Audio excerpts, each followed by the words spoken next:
रहे हैं, जबकि बैतुल मक़दिस यहूद के कब्जे में था, यहूदियों ने कब्जा कर रखा था और सहाबे किराम जंग के जरिए से पता करना चाहते थे, लेकिन सहाबे किराम को शिकस्त मिल रही थी, पता नहीं मिल रही थी। हजरत उमर रज़ियल्लाहु अन्हु के बारे में वहां से खत लिखा गया कि आपके जो अमीरुल मोमिनीन हैं वो अगर यहाँ आएंगे तो हम उनके हाथ में बगैर किसी जंग के बैतुल मक़दिस की चाबी उनके हाथ में दे देंगे।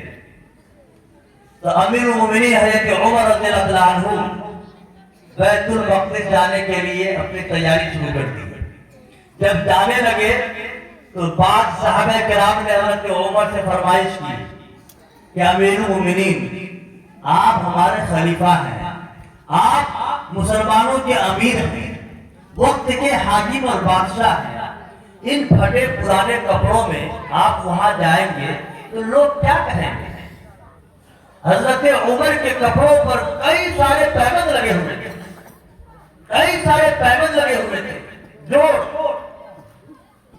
हजरत अबू उबैदा बिन जर्राह रज़ियल्लाहु अन्हु जो अशरे मुबश्शरा में से हैं, जो नबी पाक सल्लल्लाहु अलैहि वसल्लम के नजदीकी और करीबी सहाबी है, जो राजदार है, अमीर है, जो इस उम्मत के अमीर है, वो फरमा रहे हैं कि अमीर मोमिनीन आप कपड़े बदल रहे हैं, बल्कि उनके कहने पर आप कपड़ा बदल भी लिए।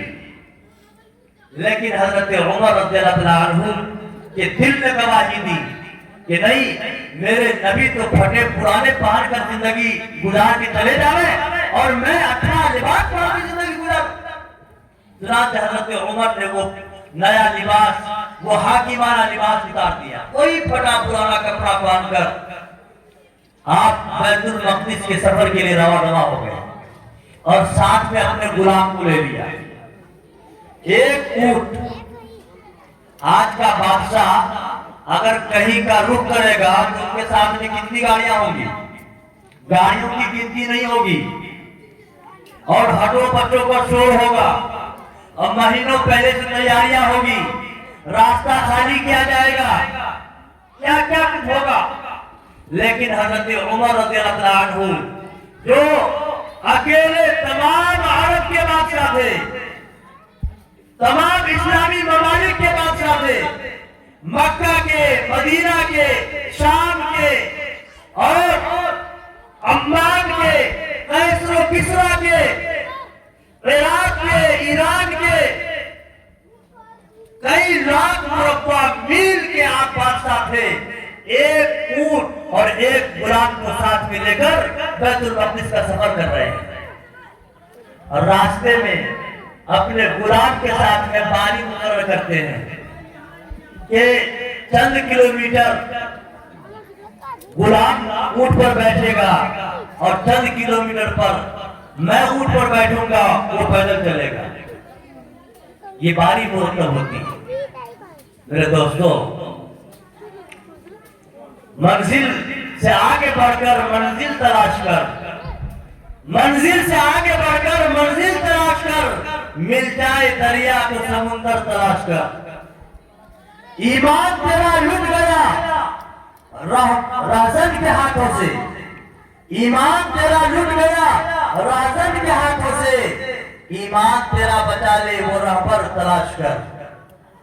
शीशा तो टूट जाता है पत्थर की चोट से, शीशा तो टूट जाता है पत्थर की चोट से, पत्थर ही टूट जाए वो शीशा तलाश कर।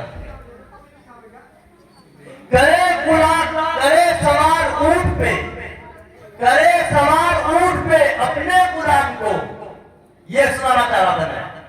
करे सवार ऊंट पे अपने गुलाम को, पैदल ही चले जो वो आका तलाश कर। सुभान अल्लाह। पैदल ही चले जो वो आका तलाश कर। हजरत उमर रज़ियल्लाहु अन्हु इस तरह से अपने गुलाम के साथ बारी मुकर्रर करके बैतुल मक़दिस का सफर तय किए हैं और जब बैतुल मक़दिस करीब पहुंचते हैं तो वहां पर बारी आती है कि गुलाम ऊंट पर सवार है और आका मालिक हाकिम वक्त का बादशाह पैदल चलने की बारी है। और गुलाम ऊंट से नीचे उतरकर हजरत उमर रज़ियल्लाहु अन्हु का पांव पकड़ता है कि अमीरुल मोमिनीन, मैं गुलाम ऊंट पर सवार होकर जब बैतुल मक़दिस पहुंचूंगा, वहां के लोग मुझे देखेंगे तो वो सोचेंगे यही अमीर है। अमीरुल मोमिनीन, मैं आपके पांव पकड़ता हूँ, आप मेरी बात मान ले, मैं अपनी बारी को आप पर कुर्बान करता हूँ, आप ऊंट पर सवार हो जाए, मैं पहले चलूंगा। हजरत उमर रज़ियल्लाहु अन्हु ने गुलाम से फरमाया, नहीं, बारी तेरी है सवार होने की, ऊंट पे सवार तुझे ही होना है, बारी मेरी पैदल चलने की है, मैं पैदल ही चलूंगा। अगर मैं आज तेरे हक के साथ खियानत करूंगा, आज मैं तेरे साथ हक तलबी करूंगा, कल क़यामत के दिन ये उमर हक तलबी का जवाब नहीं दे सकेगा, इसकी ताक नहीं जा सकेगा, इसके आजाद को बर्दाश्त नहीं कर सकेगा। इसलिए तू, तेरी बारी सवार होने की है तो तू सवार ही रहेगा। चुनांच हजरत उमर रज़ियल्लाहु अन्हु ऊंट का नकीर पकड़कर अपने गुलाम को सवार करके बैतुल मक़दिस पहुंचे हैं। जब बैतुल मक़दिस पहुंचे हैं तो यहूदियों ने देखा कि ऊंट पर सवार गुलाम है और ऊंट का नकीर पकड़ा हुआ अमीरुल मोमिनीन उमर है, उनके कपड़ों पर पैबंद लगे हुए हैं। तो उन्होंने कहा कि हमने तौरात में, आसमानी किताबों में ये निशानी पड़ी थी कि उम्मत मुहम्मदिया में उमर नाम का एक अमीरुल मोमिनीन होगा, खलीफतुल मुस्लिमीन होगा, जिनके कपड़ों पर कई सारे पैबंद लगे होंगे, फटे पुराने कपड़े पहने हुए होंगे। जब वो बैतुल मक़दिस फतह करने के लिए आएगा, उसका गुलाम ऊंट पर सवार होगा और खुद आका और मालिक होकर, हाकिम और बादशाह होकर पैदल चलेगा। हमने वो सारी निशानी देख ली, इसलिए हम सब आपके हाथ पर कलिमा पढ़ते हैं और मुसलमान होते हैं। अशहदु अल्ला इलाहा इल्लल्लाह व अशहदु अन्ना मुहम्मदन अब्दुहु व रसूलुहु कहकर ईमान में दाखिल होते हैं। बगैर किसी दंग व जदल के बैतुल मक़दिस की चाबी हजरत उमर रज़ियल्लाहु अन्हु के हाथ में हवाला करते हैं। मेरे दोस्तों,